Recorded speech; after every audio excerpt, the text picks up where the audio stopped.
Sekretaris Dewan Keamanan Rusia, Nikolai Patrushev, memperingatkan Amerika Serikat bahwa Rusia memiliki senjata yang cukup untuk menghancurkan negara manapun, termasuk AS jika keberadaannya terancam.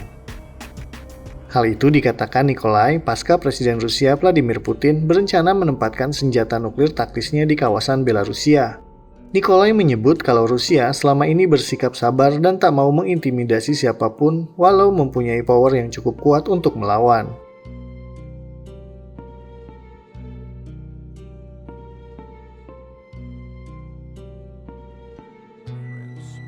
Statement dari Sekretaris Dewan Keamanan Rusia ini juga bisa dibilang sebagai bentuk peringatan kepada Amerika Serikat yang terus ikut campur ke dalam konflik antara Rusia dan Ukraina.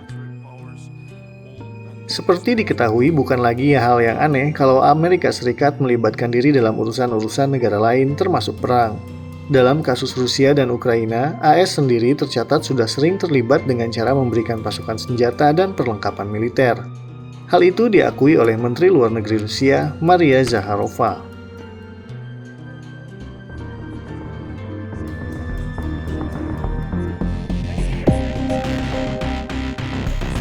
Maria menambahkan, sejak Februari 2022 lalu, AS tercatat sudah memberikan bantuan senjata dan perlengkapan militer kepada Ukraina sebesar 33 miliar dolar.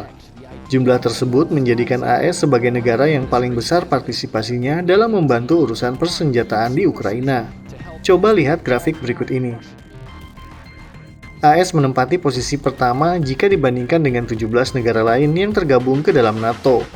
Di posisi kedua ada United Kingdom atau Inggris. Sejak tahun 2022 lalu, Inggris tercatat telah memberikan bantuan pasokan senjata dan perlengkapan militer ke Ukraina sebesar 5,2 miliar dolar.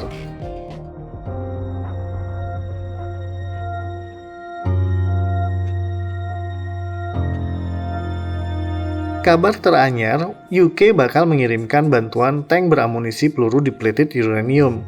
Sontak, penggunaan peluru depleted uranium ini membuat Putin murka. Tensi ketegangan antara Inggris dan Rusia pun meningkat. Lantas, apa itu peluru depleted uranium? Ini merupakan sebuah amunisi penusuk lapis baja yang diciptakan dari limbah uranium. Kalau ditembakkan, peluru tersebut kabarnya dapat menembus tank Abraham sampai kendaraan lapis baja yang lebih tebal sekalipun. Namun bukan hanya itu, uranium yang merupakan salah satu bahan pembuat nuklir menjadikannya punya sifat radioaktif. Sehingga peluru depleted uranium ini termasuk sebagai salah satu peluru berbahaya di dunia. Maka dari itu, tak ayal jika sang presiden negeri beruang merah dibuat kesal oleh rencana Inggris tersebut. Kendati demikian, Putin tak gentar. Rusia malah kembali memperlihatkan tajinya. Di salah satu media televisi lokal Rusia, Putin mengaku kalau Kremlin sama sekali tak takut dengan penggunaan depleted uranium. Malah ia berceloteh kalau Rusia punya banyak peluru dengan jenis serupa.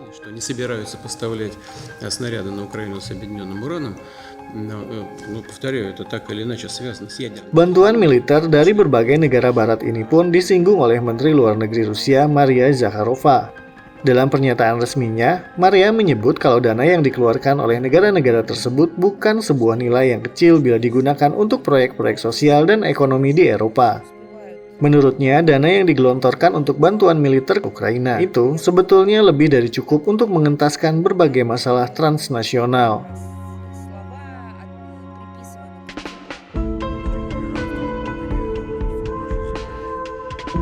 Ungkapan Maria tersebut mengarah kepada keuntungan besar yang bakal diraup oleh Amerika Serikat melalui keterlibatannya dalam konflik Rusia dan Ukraina ini. Maria menyebut kalau korporasi pertahanan AS meraup untung tak terduga dari pasokan senjata dan peralatan.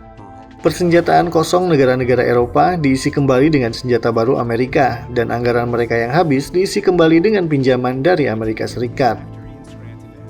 Di sisi lain, Maria menambahkan langkah Amerika memberikan bantuan militer yang luar biasa kepada Ukraina juga telah membawa kehancuran yang lebih mengerikan di Ukraina. Tercatat sejak Februari 2022, militer Ukraina telah menggunakan sekitar 110.000 amunisi untuk melawan DPR dan LPR, termasuk rudal taktis, drone serang, berbagai rudal MLRS, dan peluru artileri kaliber besar. Akibatnya, lebih dari 4.600 warga sipil, termasuk hampir 200 anak, tewas di DPR, LPR, dan daerah-daerah yang dibebaskan di wilayah Kherson dan Zaporozhye selama periode ini. Dan beberapa ribu orang terluka di mana 300 diantaranya merupakan anak-anak. Ironisnya, setelah pasukan Ukraina mulai menggunakan senjata berat yang dipasok oleh negara-negara barat, jumlah korban sipil meningkat 4 kali lipat dari jumlah sebelumnya.